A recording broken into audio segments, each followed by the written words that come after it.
lu pon nủ nữa pon luộc mà nó chập bay nữa ai mua thì đặt tiền đi. nó 2 mét đấy, 2 mét nó rộng. có chập bay nữa nó cái nó mà nó có tạt tạt đi luôn nữa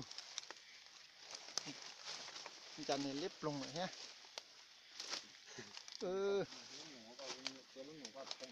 nó có chập bay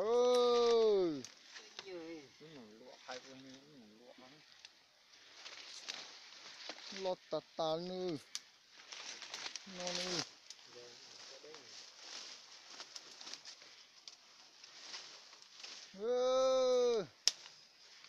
luôn nó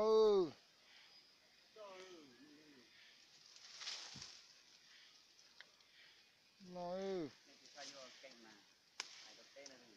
nó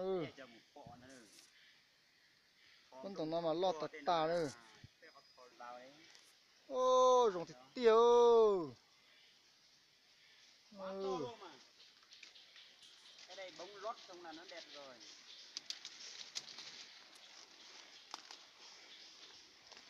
thịt tiêu Không quen nuôi.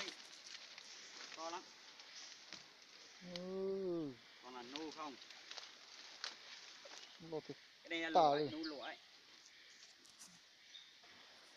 ô rồng thịt tiêu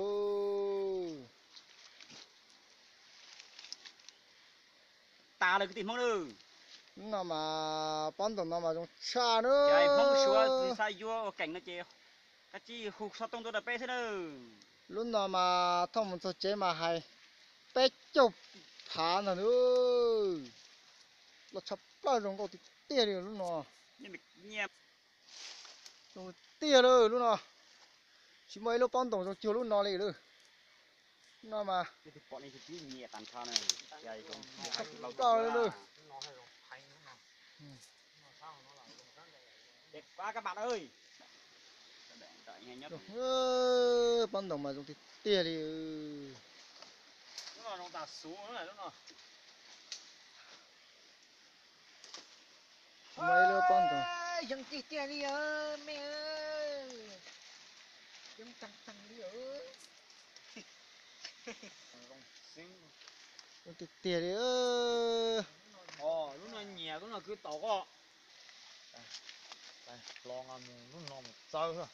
Mà xả lép plong ô tụ xả tăng rồng ô. có cha Xả là lại phò. bán tàu ngắt gì Con thằng này con đồng gỗ liền gỗ tạt liền